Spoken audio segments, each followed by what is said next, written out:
Hey, everybody. Randy Patterson here with Boomerocity. If you followed Boomerocity for very long at all, you know that one of the people I've had the privilege of interviewing several times is a great guitar player by the name of Andy Timmons, who was a guitar player and founding member of an 80s group called Danger Danger. And then in later years, he was the music director and guitarist for the late Olivia Newton-John. He's played with all sorts of people. He's known by the best in the business. People like Steve Lukather and others sing his praises. Amazing guitar player. Also, more recently, you've seen my interview with Elton John bassist Matt Bissonette. He's currently touring with REO Speedwagon. He's played in the with Steve Vai and David Lee Roth and all sorts of others. Phenomenal bassist. His brother is Greg Bissonette, who is a phenomenal drummer, both touring and session. He most notably and most recently in the last 10 years or so has been the drummer in Ringo Starr's All-Star Band. And so you may recognize him from there. And then there's a gentleman who has been with Edgar Winter, among others, a gentleman by the name of Mike Medina. In this interview today, it is about their supergroup called the Reddcoats, and they just come out with their second album. Matt Bissonette and Andy Timmons is on here, no stranger here to Boomerocity. And then Mike Medina, for the first time, is on the Boomerocity airwaves, so to speak. And we just had the best time visiting and talking about this new album, Reddcoats 2, and how they did it, how they play. And I don't know about you guys, but I love listening to musicians talk about their craft. I'm not a musician, so a lot of it just kind of goes over, but I love hearing them talk. There's just something that just connects, even though I'm not a musician. I'm sure you feel the same way. If you haven't heard any of the Reddcoats albums, I encourage you to listen to both of them, buy them, order them, support the group, support the arts, and give it a good listen. Give this interview a good listen, if you would. Appreciate it if you hit like on whatever avenue you're listening to it on. Please subscribe. It doesn't cost you anything, but it helps us out a lot. And please share it with your friends who love great music and hearing great musicians getting together. The kind of musicians who are the best of the best. They are top shelf all the way. And I would just love to be able to play their mistakes if I was going to be a musician. So without any further ado, here is my first interview with the Reddcoats. Until next time, this is Randy Patterson. Take care. I'm just trying there he is. I'm just trying to figure out the technology. That's the guitar player problem. Is this working? Good morning. Good morning, gents. Morning, guys. How are you? Hey guys, thanks for taking the time to do this. What a thrill. Matt, it's been a very long time, hasn't it? It's been a long, long time. Hang on, if Andy's going to do that, I'm going to do that too. Okay. All right, come on, man. And Andy, it's been forever. What has it been, about a year or two since your last album? At least, Randy. Yeah, for sure. So we miss you. That's not fair, man. All right, it's the Reddcoats reunion. Yeah. Oh, man.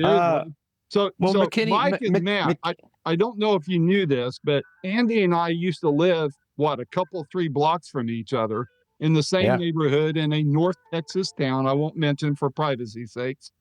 And then, he got the neighbors all rounded up with pitchforks and torches and ran me out of the neighborhood. So I don't remember that part, but okay. Yeah. I've read about that. I've heard about that. I think it was on CNN or something. So yeah. Fair enough. Well, guys, Randy. this is a blast. I'm so glad you guys could get together so quickly and to be able to talk about this. I've got questions, but I want this to be kind of free form so that fans can hear about it. And, I would call you guys a super group because of all the different directions you guys come from. Yeah. Well, yeah. Show the red S on your chest there, Matt. Come on. Yeah. So he is a Superman indeed. That's right. So Matt, you're on the road right now, right? No, I just came home for a day. I'm heading to Vegas. We flew in last night back home, and then I'm going to Vegas tomorrow. So, oh, cool. And Mike, where are you? I am in Dallas. Oh, okay. So you're just down the road from Andy then, right? Absolutely. Yeah. All right. Good deal. Well, That's that's an essential link to this whole story. Yeah, Yeah, for sure. Well, what a great segue. Why don't one of you tell the story behind the Redcoats? Michael, take Andrew? it. Take it, baby. Well, it basically started because we're all friends. Start there. From many, many years. I've known Andy for 30 years plus, and I've known Matt since 1978, 79. So 40 plus there. And during COVID, this whole idea came about to do something. But I got a little ahead of myself. Before that, Matt had really never heard Andy play. So Right. Matt was in town. For good reason, for darn good reason. I Matt was dread in that. town. I dread that night. Elton John or something. And I said, hey, man, let's go hear my bud Andy play. So we go to a small place here in Dallas, and he starts playing, and Matt leans over and says, I have to play with that guy. No, It was that in simple. front of everybody. In He front said of everybody. that, I got to play with that guy. Or the microphone. That was how the whole thing kind of got started. We decided we had music together, and I was real good friends with Matt's brother Greg from back in school, and it just kind of worked out. Wow. Yeah, it was pretty great because we were out on the road, and we had a couple days off in Dallas, and it was all before COVID. Yeah, so everyone was still going to clubs and stuff. And I've always heard about Andy, and I heard how great he was, and it's just like when you hear about somebody and you hear him on records and stuff, and then when you're sitting there 5 feet from somebody like him, and you just kind of go, oh, I get this now. And it was pretty amazing because I've been pretty stuffy about music in the last few years, got kind of like not as into it as I used to. And that night I remember Mike came and picked me up at the hotel, and we met our friend Billy White, great guitar player. We were all kind of hanging out. And as soon as they came out, well, actually Billy took me there. You were playing, Mike, right? Yeah, you guys were playing. And I remember just sitting there, and when I saw Andy playing, it was just kind of like, I've been around a lot of musicians that play what's written and they kind of do their thing, and then when they play live, they play the thing like this. But it seemed like every solo that Andy I don't know if I'm embarrassing you, Andy, but smack me if I am. But he seemed like when he would do this thing where he would start a solo, and they were just jamming that night. It was with John Adams and buddies of theirs are playing in this club. I can't remember, what was the name of the club? The Kitchen. Kitchen Cafe. Yeah. Yeah, and I just remember he would start a solo in typical Andy fashion with a certain sound, and then he would just push this pedal of delay, and he would just kind of like he was soaring to the heavens or something, man. And every solo, I was just like going, I can't take my eyes off this guy. It's just like the way he's and stuff. And it really kind of kicked me in the butt to just kind of go, man, that's what music's supposed to be. It's like he's not like what Andy does with this music is like we'll write something and send it to him, and then he's got to learn the head, right? These crazy heads of these songs. But I was telling somebody the other day, he will not punch in the middle of a phrase. He has to play it. He has to learn it. He eats it, he absorbs it, and it comes out, and he plays the whole thing. And like Mike is recording, these two guys are recording a lot together at each other's houses. And Mike will just call me and say, dude, he was just playing this head, and he at first was struggling with it, and I was saying, can we punch here? He goes, no, I want to play it. I want to do it. It was like he eats music up, and it's just like it makes me want to do that too, you know. And right on. inspiring. So it's thank you, Andy, for changing my life. Well, it's I appreciate. I don't take compliments well, but I appreciate all that. But yeah, and some of these tunes that Matt comes up with, and I gotta say, you know, the real hero starts with Matt. He's the one that writes all this incredible material, and the singing and the lyrical content. It's all such a high level. And Mike is he's the associate Superman, where he's got to kind of help put all this together. And yeah, so Mike and I have been working together since, you know, maybe 93, 94. And there's a long relationship there. And so the process for me is I get these demos that Matt will put together with sometimes it's a keyboard playing the intended lines for me, and there'll be music written out. And I read well enough to learn something, but I can't sit there and be in a page and really emote in any certain way. So the beginning of the sessions for me, or the process of learning, is I'm cursing Matt the whole time, going, this is, I hate that. Oh my God, I can't believe. Then when I can finally do it, it's like, oh, I love this so much. Like, this is so great. But it is a process, because some of it's pretty complicated stuff. But the overall thread, I got to stay throughout all of it. And I got to play some of this music for some friends of mine in the UK. I literally just got back from a tour yesterday, so I'm a little jet laggy and delirious this morning. But getting to play this for some fellow muso buddies of mine, and they were like, "Oh my God, this is my new favorite band," because they hear that thread of musical intention. It's definitely it's kind of a musician's band showcase where everybody plays, and there's so much freedom in that way. But the thread of just complete musicality, and there's great songs. You know what I mean? So with also some pretty difficult things to play, which makes it challenging. Like the first tune Reddcoats do, it starts off and it's a bit like a little bit of my time in Simon Phillips's group, fairly fusiony. Yeah. But then it kind of rocks out and then goes into these Latin things. And Yeah, I don't think know if that's kind of what we did in the last record. The first song, yeah, is just kind of an experimental song where it's kind of like that first Chicago record, that song Introduction. yeah, It kind of just it takes them from all the different styles. This is who Chicago is. Yeah. That's kind of what we do on these records. It's kind of like we're not going to just be trying to be like Weather Report or Gino Vanelli or whatever it is, whatever we're doing. That first kind of like Gino Vanelli-ish kind of, and but it's just kind of, we just want to introduce to everybody, and I was just talking to Mike the other day. It's like when you listen to this record from top to bottom, I just get exhausted when I listen to the whole thing. And I don't know whether that's because of the process of recording and remixing and doing different things. I guess after every record, I feel kind of exhausted. But I guess that's a good thing, because we're kind of spoiled because we don't really listen to whole records anymore and from top to bottom. yeah. But it's definitely a journey from one thing to another. And the amazing thing for me, like with these guys, is like I'll just write a melody on a keyboard, and I just know that he'll be able to play it, or Wally or Ron will be able to play whatever it is. But I know you have to tell me, Andy, honestly, what is the time when you get it that you hate me the most?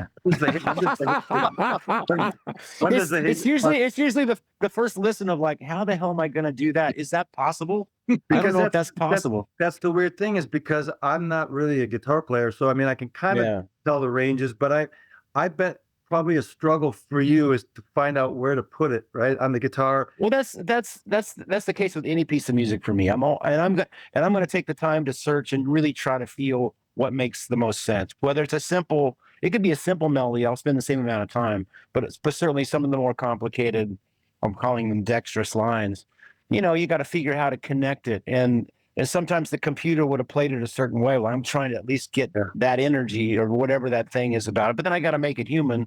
And there's certainly things that are human in the performances. There's imperfections in there, but I did it the best that I could, but it's real. And that was an important thing. Like you were saying, Mike might say that, it took me a minute to kind of get to that point, but I wanted to be an honest, linear performance, and that's important to make it feel right. But the other thing too is, so by the time that I get in the room with the music, you guys, Matt and Greg, great foundational bass and drums and some keyboards, it's already there, but it never feels to me like, oh, this was a put together thing. For whatever reason, because we have some mutual instincts, it can be a lengthy solo section for me, and it always feels like I'm playing it live with them, because of even though they're just there must be imagining me playing whatever I'm going to play, but we tend to go to similar places, even though we weren't in the room together. I still think it feels like that, so I'm pretty proud that it can have that feel, even though we did it remotely. I think it's pretty cool that I think unleashing the beasts in this band is having you go nuts on a solo and having Greg go nuts on a solo, where you guys literally could go forever. I remember on the first record, Mike, do you remember when we were doing that song Michael Collins? It's like the solo, Andy said it was the longest solo he's ever played or something like that. What did it is? It's 1 second shorter than It's 1 second shorter than Freebird. That's true. That's actually true. Yeah. But that's the amazing thing about, I don't know how you guys did that, because these guys are together all the time recording and stuff. And when you were recording that, were you just kind of going, is this really still going, or were you, because Yeah. it sounds Smoke like break. that solo just sounds like it just was meant to be that long, and it doesn't seem that long, but it is really Yeah. long. What? You But know? that's what I was getting to the point of it. It's feeling natural.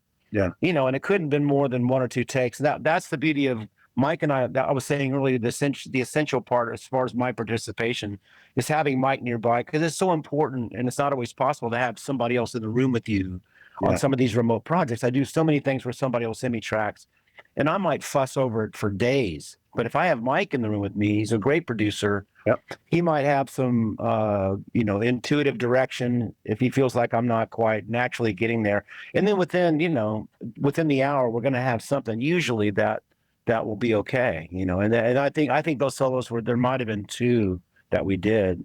No, Um, Matt, And you. Oh, to go ahead, add- Mike. Go ahead. to add something to that, the part that's also very unusual to me and rewarding at the same time is that when I'm working with Andy and something's not right, I feel something's not right. I'm not the guitar player he is, and I could never play like he does. But if I say, you know what, brother, I think we got a better one, right? Or I think it kind of got, boring here or something. He has never one time said, I don't agree with you. Not one time. It's always, Well, Andy's one of the most agreeable people in the he says, business. let's do Yeah. another one.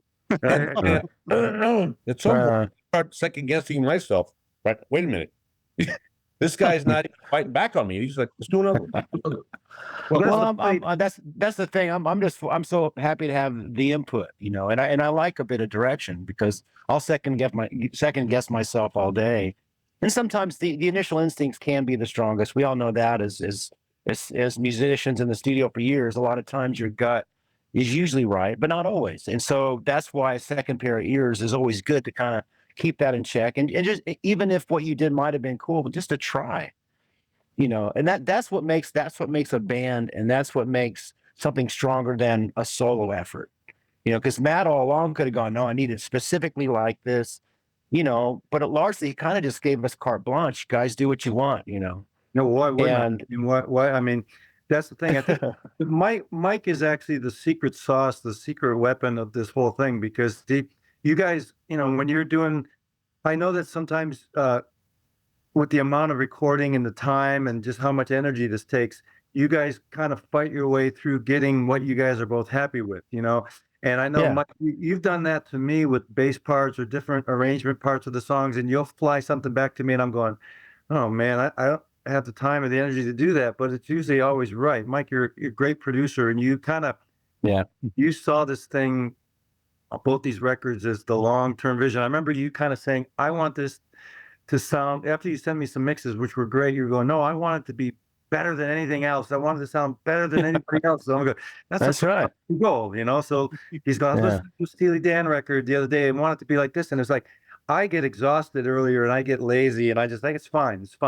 But Mike, you seem to always kind of keep this thing going, and I'm sure you guys were doing that. Because like for me, when I was telling somebody the other day, when I was producing Greg's solo records and we'd having all these different guitar players, the one time Greg and I almost got in a fist fight was like Satriani or Steve Vai were playing these songs, and we'd say, here's the song. And then whenever they do their solos, I would just leave the room, because I'm going, I hate when someone's looking over my shoulder if I'm doing a solo. Like, this is your thing. This is, and Greg was like, I went in the other room, Greg's going, why aren't you in there producing? And I'm going, yeah, I'm going to go in there and tell Steve or Joe or Andy how to play. You just learn to just go, man, I know what they're going to do is way better, and I would just screw it up. So I'm sure that was the hard part with you guys with solos, just going nuts and trying not to get in each other's way, probably. Well, I have a historical question for all three of you, but before I do, I got a man crush on Andy here too, for two quick stories. The first time I heard of him, obviously, because I lived in his neighborhood and heard about him through the music community and stuff. And this is a little before I started, or around the time I started Boomerocity. And we were at a friend of mine had come down from Arkansas to the Jimmy Wallace's guitar festival there, the Dallas International Guitar Festival. And it's the last day, and my buddy and I were getting ready to say goodbye. He was getting ready to head back to Arkansas, and all of a sudden we hear this guitar playing. And we look at each other. I told Andy this story a couple years ago, and we almost like levitated over into the back hall to see where this was coming from. And it was Andy, and he was playing Cry for You, which is like my all-time favorite song of Andy's. And I became an instant fan. It was like a couple months later, you and I bumped into each other, Andy, at a Half Price Books. And that's when I hit you up for an interview. So the first interview. Right. But the second thing is actually I have a third, but you and I went together, Andy, to see Boston. Remember that over at that theater in Grand Prairie? And you and I were backstage talking to Gary Pill of the band. And you ran into some of Bonnie Raitt's crew, and I'm just standing there watching him, and I'm thinking, this really is a small world where, you know, at a certain level, y'all know each other. And to put a finer point on that, I happen to know that when Andy came out with his Sgt. Pepper record, that none other than Steve Lukather thought that was just like one of the best albums ever. Great play. Well, so if Luke says it, you know it's got to be good. Yeah, well, Luke has been awful sweet to me over the years. I handed him my first solo CD that came out in 1994 called Your Ecstasy, and he is, you know, I have many strong foundational influences, but he may be my biggest one. I got so much from his overall just vibe of his playing, from vibrato to intensity. Anyway, so I handed him sheepishly at a NAMM show. Oh, Steve, you know, here's my record. And about a month later, I get a message on my answering machine. He says, "Dude, I hate you. You suck. You know, I heard you were good, but you know, he's left this really sweet, you know, back then voicemail message. I've got it on a cassette somewhere. But then we've gotten to know each other over the years. Of course, I really treasure that association, only because, you know, he's such a big part of what I do. But there's some love there between us. So I'm very very fond of the guy. I've interviewed him more than I have anybody, and that he's always been gracious to me. So the historical question I have for the three of you, Craig, Matt, I know you went to UNT. Andy, you went to University of North Texas, right? I did not. I lived in Denton. I ended up in Denton with some musicians that had gone there, but that I met in Miami, Steve Bailey and Ray Brinker. Oh, okay. So that's a whole nother story. That's a whole nother story there. But a lot of people assume I went to UNT because I lived in Denton, but I had the benefit of Denton without actually enrolling in that school. Well, I met Quentin Hope through you, and Quentin is who does the theme song for Boomerocity for me. So just roll the dice. Nice. Hey, there you go. Got from roll the dice. So, Mike, did you go to UNT? Yes, I went to UNT. I got there the year after Greg Bissonette got there, and I believe the year before Matt got there. So I'm kind of right between them. I see. You're like 1980, right, Mike? You got 80? I think it was 1980. I think, yeah, because I was there. No, wait, No, I got there in 1978. Yeah, right. I was 79. Right, exactly. And your brother was 77. Yeah. Greg's old. So, for those who don't know, what is the story behind the name of the band? I know it's not a British invasion thing, is it? Or, you know, or is it? Or is it? That's right. So. What is it? We all 1 million Reddcoats. Yeah, okay. Go ahead, Matt. Andy came up with the name, so go ahead, buddy. I did not. A man came to me on a flaming pie and said, "You'll be Reddcoats with 2 D's." Yeah. That was a pretty good hash, wasn't it, Andy? So yeah, it was just a goofy name. I mean, after, you know, Mike and I, we started with one song. We did this song, "I'm Only the Messenger," on the first CD. Mm-hmm. Yeah. It's kind of like just for fun. And then Mike, let's write another one. Let's do one. Then sooner or later, we had 8 songs and we had a record, and we had to come up with a name. And I just remember playing on the road with Elton and just kind of going while we're playing, just about being around so many English guys and stuff. And then I saw this thing say the Reddcoats, you know, and I always thought it would be funny to say, like, if we're playing at the Baked Potato, the Reddcoats are coming. That's the only reason that it's called that. And of course, we went to go do the name, and Reddcoats was already taken, so we had to do Red Dead Coats. So that's I always thought it had something to do with like the British Yellow Jackets. Well, okay, yeah. Well, actually, Greg did a session with Jimmy Haslip the other day, and the record, and he was like, he played some of the songs that kind of were reminiscent. But yeah, it is kind of a little spoof on the Yellow Jackets, Red. Exactly. Yeah, I completely spaced about that. But yeah, it is kind of And it's kind of similar, kind of aggressive fusion stuff, so. Yeah, I mean, I'm a huge fan of those first couple Yellow Jackets records, but they're not. I mean, that's a certain thing. The Redcoats. That's what's so beautiful about it. It's just anything goes. Yeah. It just doesn't You matter. can't There's pigeonhole some. it. Yeah, You well, really very You sacrilegious. definitely can't. You definitely can't, and that's something I always will love to be part of. That's just so much fun. Something is, personally, something's going to push me in a way that I wouldn't ordinarily go there myself.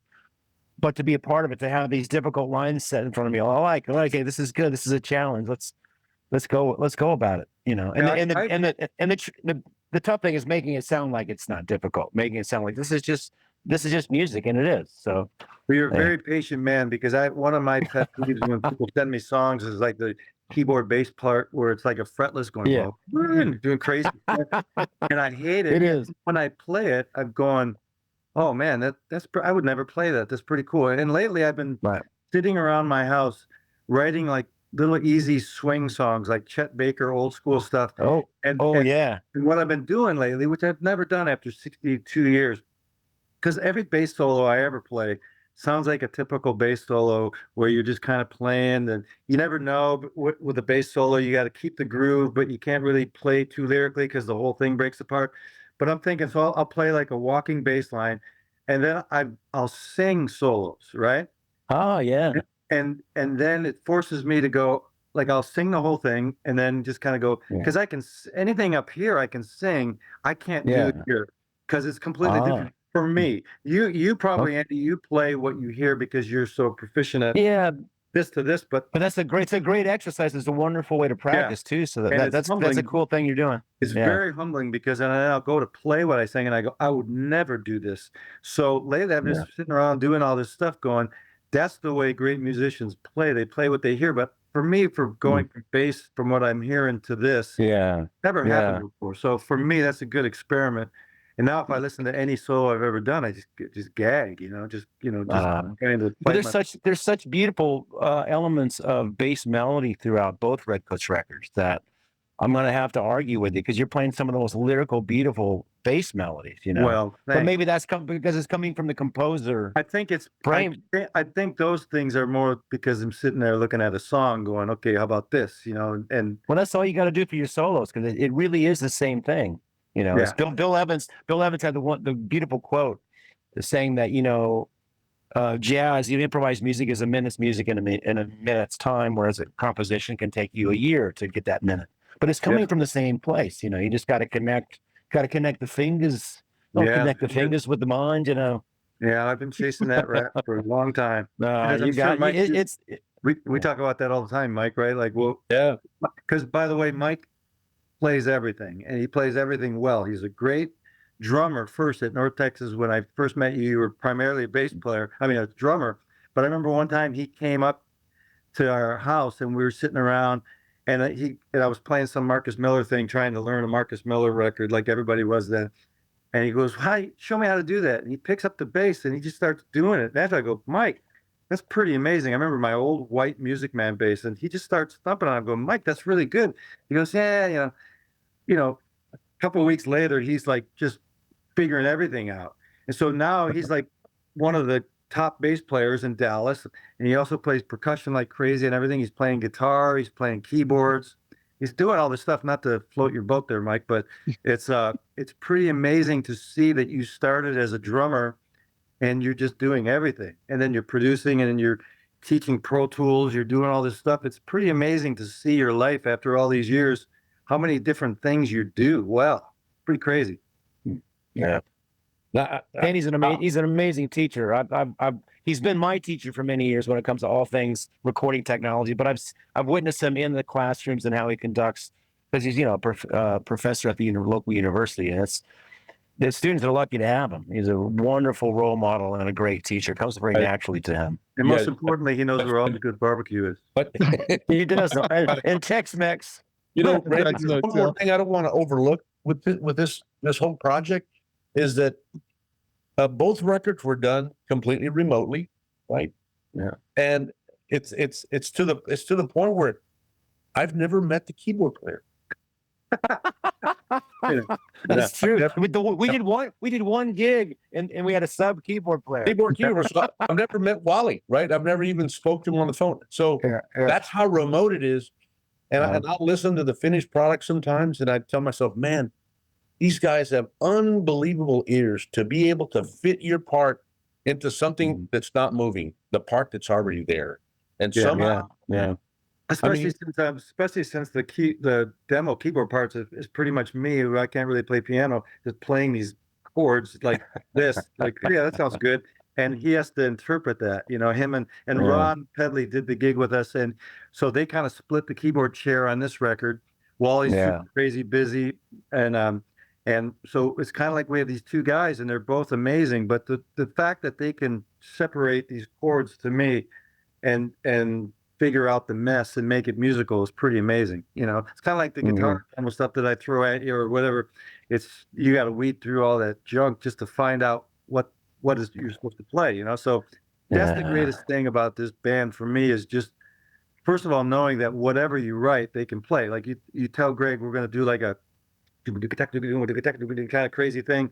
It's like no big deal. It's like, he plays with the click perfectly, and the click has kind of kept us, remotely all together. And like the first song, Redcoat on the first record, is just completely different styles from top to bottom, but with the click just being constant and changing time signatures. But the click is, our greatest friend, right? Because it's kept us together from all these different geographical spots. But knowing that Greg can play anything, and anything that is spit out to these guys, they can interpret it and make it musical. And it makes me look like a genius, and I'm not. So it's pretty cool that these guys are they're good buddies, very patient.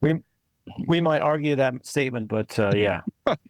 So each of you guys, your pedigrees are amazing. You know a lot of people that fans know of. I mean, Matt, you came off the Elton John tour, and I caught you at the REO Speedwagon tour, and you had a lot of fun with that. And Mike, I know you've worked with people that I've interviewed, like Edgar Winter and some of the others.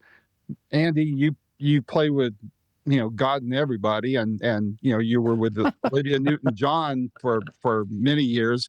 God rest. You guys have surely have shared the Redcoat music with some people, if not those people, at least people of that same kind of caliber. So if you have, what are some of the feedback you got on Redcoat music, and can you drop their names? Go ahead, Matt. I think that Greg has been sharing it with quite a few people and then getting some really great reviews, but I can't recall exactly who that was. But I know that a lot of guys have chimed in, like Luca Third chimed in on Greg was hanging with him. Greg's kind of the great ambassador of distributing stuff and doing that and stuff. I hear stuff all the time from anybody who hears it. They kind of don't know what to do with it because it's just so all over the map. I think I would play it for Elton because he'd probably look at me and goes, what are you doing? Yeah. I don't know what, I don't know. But everybody I have played it for, they really like it. They like how progressive it is and how out of the box it is, And that's, for me, it's kind of like we've all been doing this with other artists and stuff, and we all love working with friends that we go on the road with. But this is our chance. I remember we got one of the songs on Dave Cause's podcast on his show, and he played the song, and he kind of labeled it as like, this is the kind of music these guys want to play when they're not chained to what they have to do for their living or whatever. And in a funny way, it's kind of true because, we all do our job being paid to play as musicians, and we love that. But then there's a time for us just to go, well, take that, bam, and hit it, and just show what you've been working on your whole life, not in a egotistical way, but in a fun way. And it's just like, I'm looking forward to trying to do some gigs later in the year and just kind of playing these things and playing them more than once. We played one gig in Dallas, and that was a blast, but it was studying for an exam, and then the exam was over. Yeah. Well, what now? I'd love to play like a week worth of shows and have it. Got to do Nashville or Knoxville, man, so I can come over to see you guys. Come on, love to. Would absolutely love to. Yeah. So what was different in putting this album together? Well, Mike, did you have an answer on this? I don't want to exclude you on there. What are you hearing from the people you know that you shared it with? Everybody enjoys it. I shared it with a Facebook friend of mine that, again, I've never met, but I'm a huge fan of his. I've got all his records. He's a guy named Bill the Bounty. And I've always really liked his stuff. And he sent me a message saying, wow, I had no idea you did this. And it sounded great. Could I possibly send him a CD? So I'm mailing it off today. That's awesome. But awesome. You just know where it's going to be heard. And that's kind of the exciting part, at least for me. Yeah. It's a crazy time with music because, I mean, we put it out and that's the question we always joke about is, okay, the fun part's over when you get done recording it. You go through the stress of recording it and you go, wow, it's a lot of work, man. Are we ever going to finish? And you don't realize that was the fun part, the fun part of doing it. And you go, wow, if that was the fun part, now we got to put it out and see what everybody thinks about it. Of course, you're always going to get people on Instagram and Facebook and all your buddies going, this is the greatest thing since Swiss cheese. But in your back of your mind, we're so used to going, like in the old days, putting out a record and your success is on how many sales you had, So what is sales these days? Downloads, CDs, I mean, everything's becoming extinct in a way. So what do you value your success on? And for me, it's like we were successful the day we said we're going to do this, and exactly that. That's all I need. And if anything here happens down the road, as with anything we all do in our solo projects, we kind of do it because we know that we like it. And I mean, how many likes does it take for you to feel like it's a success? That's the thing. What is success? I mean, success for me is that we did what we started out to do and we're proud of it. And people are commenting it all the time and online and stuff like that. And you just and we were kind of working the record a little bit more than we did the last one. And I hear that's going pretty well. And we're talking about it more and we're doing it. But in the end, none of us have dreams of grandeur of like we're going to be the next Weather Report or Yellow Jackets or whatever. We are the Reddcoats. By the way, a good friend of mine, 30 minutes before this call, his name is Steve Karras. But how did you know? How did you know? Got that email. I just got that. You guys are buddies, huh? Yeah, we go back before I moved from McKinney, So it was he treated me well on something. We just became good friends. And anyway, he was that was kind of fun. I said, hey, dude, I'm talking to Matt and Andy in 30 minutes. You're a little late, But but something I would want to ask all three of you and be curious to know how you approach this. When I first launched Boomerocity, one of the first interviews I did, and it was actually in person, we met at a cafe that was closed for the evening in San Rafael, California. It was with Sam Andrew, a big brother in the holding company. And what he said something I never forgotten. He died, I don't know, 7 or 8 years ago. Great guy. And he said something that made so much sense that it stuck with me. He said, Randy, when we came out, we were inventing this stuff. We were creating the sound.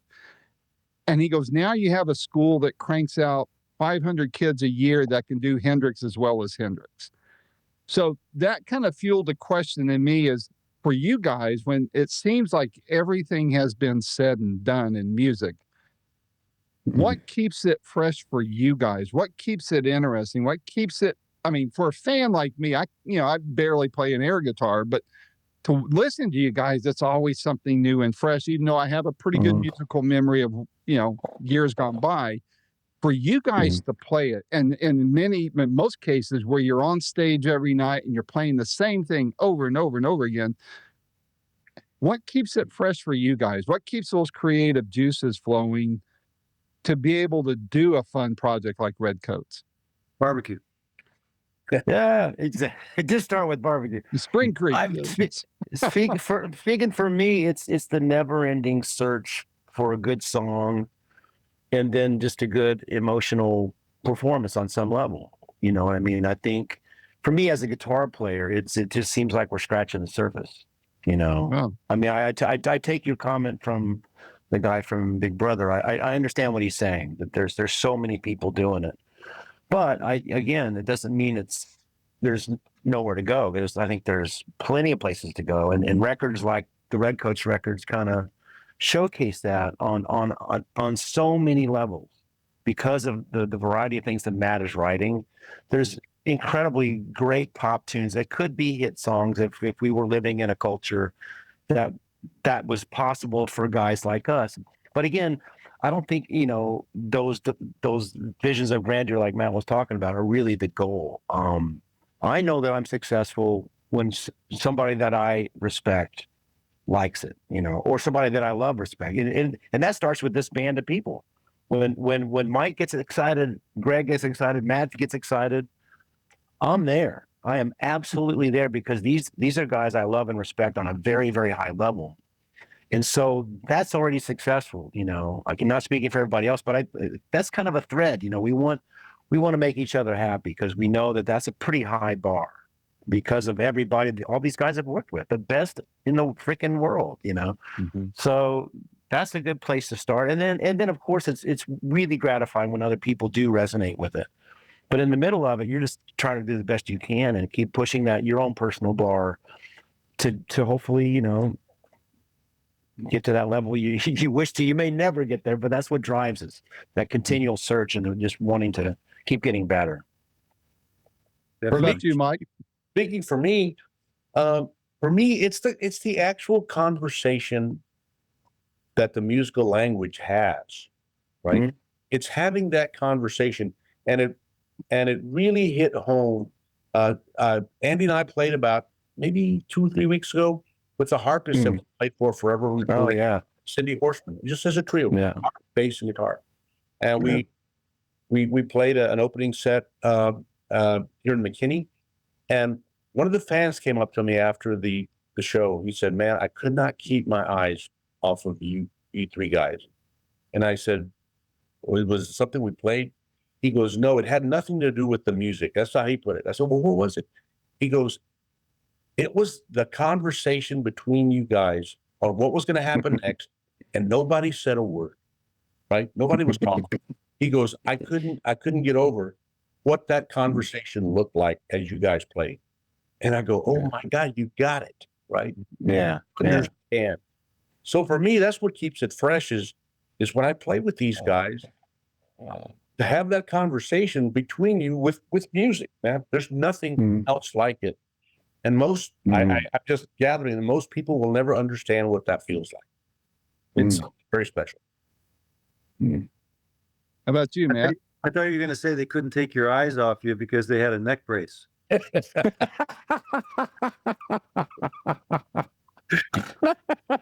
That was it. You play there all week, right? Yeah, absolutely. Cindy is an amazing harpist, man. She's played on both records, and she's just she has gigantic ears, man. She can hear anything, and she's just so talented. So, what a great lady. For me, it's kind of like first of all, there's nothing new under the sun. There's nothing that we're gonna do that hasn't been done in some form down the road, So it's not like, we're all reinventing the wheel and using all the, like my brother says all the time, it's music vocabulary. It's you are what you've listened to, and all the music that you've digested. That makes Mike Medina from womb to tomb, man. He's been listening to stuff, and Mike knows every style of music. He called me today. We were talking today, and he said, "Hey, have you listened to the bass player for Seals and Crofts on all those old records?" We're older guys, and Mike is sitting there. First of all, he was listening to Rodney Dangerfield when I called him, which was kind of scary. But he was listening to Seals and Crofts. We May Never Pass This Way. And he goes, "Check out that bass player." You're always listening and learning, and it's just like you're just like taking all these things, and they become what you are. They're attached to you, and you can't help it. So I think the days of like coming up with an original thought, to be that talented and ahead of the world where you're the first guy to invent like a Hendrix or something, I don't know. I love to see that, and I'm excited to see what that's going to be. But I still think even Hendrix was the pieces of everybody that made him. So it's for sure. it's kind of wild with a band like this because people ask, like for an interview, they go, what are your influences? And you just almost laugh because you just go, or like the question you guys probably get, who's your favorite guitar player, Andy? Yeah, exactly. You Who's your can't. biggest Yeah, influence? You just kind of go, right. okay, so to answer that question, first of all, it's going to take like 5 hours. You're going to go, Yeah. who's my favorite pop bass player? You mean like Paul McCartney or, Cetera? Okay, then you want to talk about Niels Orsted Pedersen or Eddie Gomez. You're talking about jazz. You're talking about Jocko jazz. Yeah. It's just we are all what we become all these people, and like Dan Hurley. We saw Dan Hurley before he passed away when we played in Dallas, and he used to just tell us, in jazz class, it's just keep your eyes and ears open and never stop listening, and Yeah. to go off the rails on this comment, but it's just kind of nothing that we're doing is so original that we can go, yeah, that's us. But I think the sound of the band is all those styles just kind of smashing you all at once, Hmm. So the biggest difference between this record and the first record in putting it together, were there big differences? Any big surprises on the second one since the first one? The budget. This one was no. You know what? I think the first record, Mike, I don't know, correct me if I'm wrong, but it seemed like we learned a lot from that first record production wise about how to make it better and easier, that's a good question. Mike, take it. But there wasn't a whole lot of difference in the process because we did it the same way. Everybody sends me their, Dropbox me or however they sent me their files, and I load them in and mix it and master it and do my part. And Andy does part. That all was the same. Yeah, I definitely went to school on the first record just because I've never done one that way. That was that complex. Some of these songs were over 100 tracks, and learning how to weed through some things and going back and forth with Andy and Greg and Matt on how should we approach this section or I think the first one was definitely a schooling experience. So the second one was a little easier, even though the second one took a little longer to make, just because accessibility to get the parts right. It took a little longer, but it was all very, very interesting to do a record that way. You said to me, man, I want to remix the first record now. Yeah, absolutely. I like the first record after what I've learned off the second one. And I know Matt wanted to kill me a couple of times because on the first record, we'd have some keyboard parts that were, the Hammond B3 part done on a keyboard, right? And I'm going, yeah, Mike's a stickler about the B3, that's for sure. I'm about to do a real B3, and Matt's like, really? And I'm like, yeah. Well, that's the thing too, man. You want to respect everybody's time, and I mean, Brad Cole played. He came over to your house. He was in town, right? And he played. One day, you guys set up your B3 at your house, and it was actually Pat Coyle. It was actually Pat Coyle. Pat Coyle. What am I thinking? Brad Cole. What am I thinking? It's Pat Coyle. Pat Coyle came over, and he's I remember seeing Pat play with Condor in Dallas when I was living there. Pat, and I played with Michael McDonald with him, and he's an amazing guy. And he came over and he just blew through the tunes at your house. That was a luxury. Sometimes you're not going to have a guy like that in town with the real B3. We're just trying to get through this thing whatever way we can. It's like I'm going to put a plug in for our show, A Song in a Day show. And these guys played on it last week, episode that just came out. And that's a humbling show because you have to get a song done in 24 hours, start to finish, sending files. It's kind of the sped up version of this record is like every week. Yeah, exactly. Now, and you just do with what you have, and sometimes that's better that way because you're forced to make. That's the toughest part, I think, with Mike and I producing this thing is the little getting in the weeds details about guitar licks or a keyboard lick or a vocal thing. What do you keep and what do you get rid of? Because it's so much information going on, over 100 tracks. Like TV show, it's kind of like you have to cut down to the basic.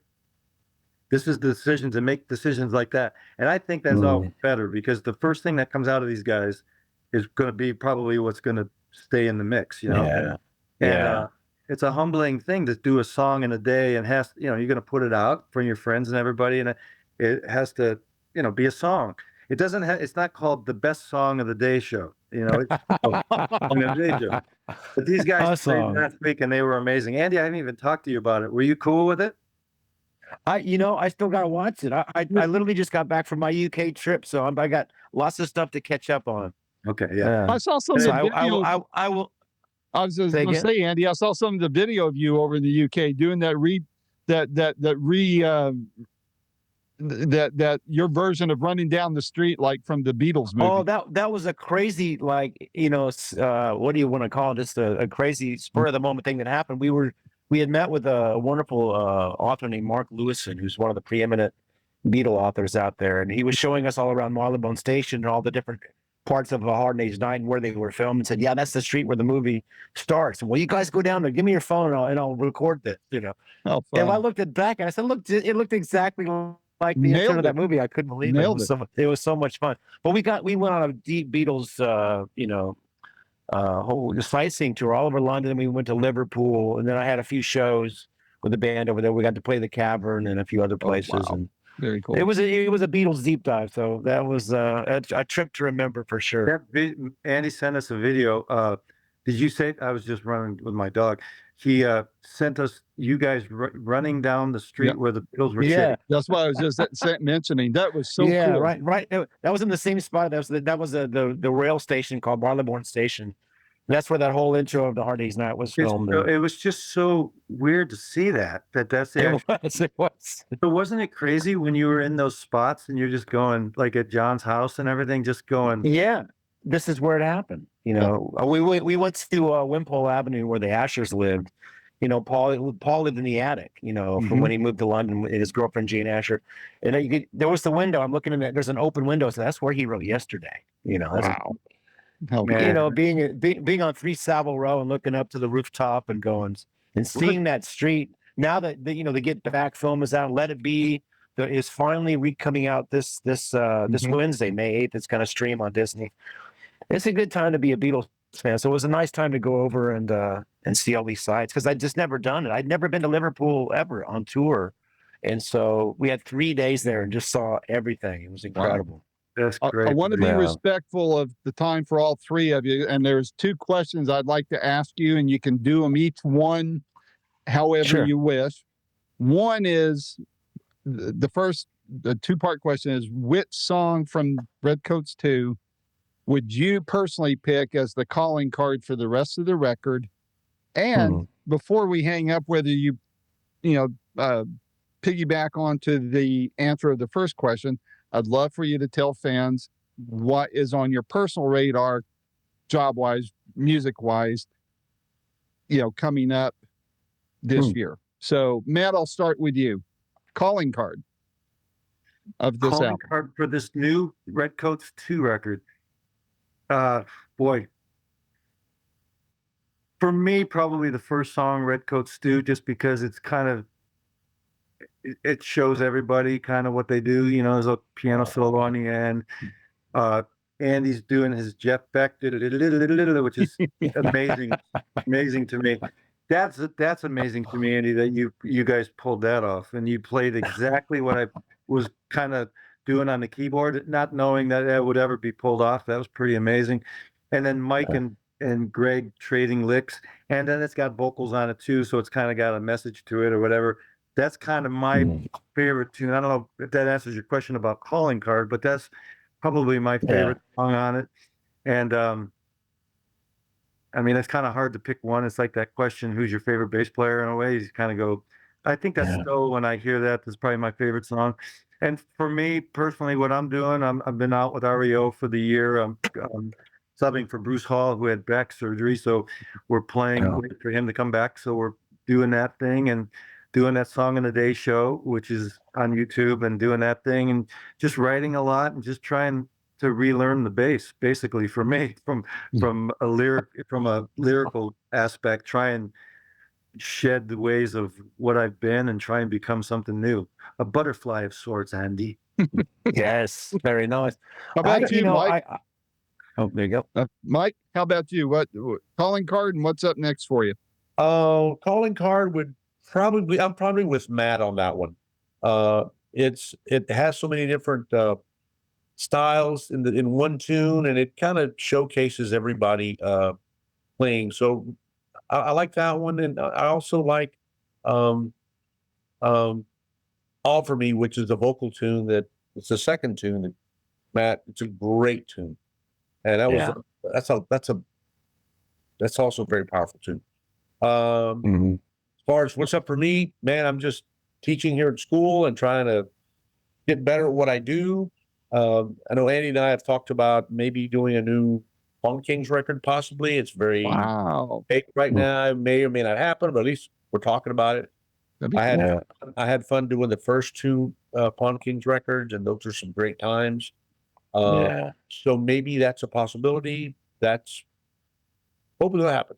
You know, you never know. Yeah. How about you? Yes, well, when you brought that up, like when I was in the car with a couple of great musician friends of mine over in the UK, and they wanted to hear something from the Reddcoats, I played them all for you. It is All For Me. I want to call it All For You. All For Me, just because, you know, it's such a good song, and it's so well produced. It's so well played by all the players on it. And it's just very interesting. And that, you know, that's when they all said, well, I have a favorite new band, you know, but then to play in Reddcoats do, which is, you know, all over the map. Yeah. It's an impressive bunch of work, you know, and there's no one song that's really going to do it. But I guess I chose All For Me just because that's the one I go to first if I really want to showcase, you know, the brilliance of Matt and what these guys sound like playing together. You know, what's up next for me? Let's see here. So I'm in the middle of a couple different records. Another Andy Timmons trio record, slow going, but I'm about halfway through. The last record I released was called Electric Truth, and a good friend of mine named Josh Smith produced that. And so we did another set of recording. Right? Exactly that. Yeah. And so we did a new set of material in right before NAMM. And so I'm about halfway through finishing that on my own. There'll be a little bit of touring here and there, probably more likely outside the country. We just played the Iridium a couple weeks ago. Oh, fun! I hope you saw the track I did with Peter Frampton. I don't know if you got a chance to see that. That blew my mind. Yeah, I was so happy that he's finally in the Rock and Roll Hall of Fame. So obviously long overdue, but what a sweetheart of a guy, one of the masterful, you know, artists and players. So. Well, very cool. A lot of fun. Well. Yeah. Together as the Reddcoats or individually, my door is always open. You guys know that. Mike, you know that now. Matt and Andy's known it for a while now, but it's always fun to talk with you guys. And, you know, I'm not a musician, but I feel like I could go play now just hearing you guys talk. But I won't embarrass myself by attempting that. So. Yeah, but, we appreciate the Reddcoat 2 banner behind you. That's I know it's looking good, Randy. Yeah, well, you know, I was hoping you guys wouldn't notice the album cover is missing. So but yes, my door is always open to you. Appreciate you guys taking this time, being generous with your time on this. I mean, we've been at it almost an hour, and it is so much fun, and like the album Randy. Is to listen to. So I'll keep plugging it. I'll keep telling friends about you guys. And if there's ever anything I can do for you, or the Reddcoats, or for you individually, please let me know. Maybe even let Steve Karras know, so he can tell me before I beat him to the punch like I did off this one. So I probably owe him a Coke or something now for doing that. But I had no idea, in my defense, or I would have respected the program. I actually sent him an email telling him we were going to do this, so he was warned. So there you go. But thanks for having us, buddy, and thanks you guys for doing this. Appreciate it. All right, thanks a lot, guys. Thanks for listening, everybody. We'll see you down the road. Take care. All right, off to barbecue. I'm jealous. Good. Bye-bye.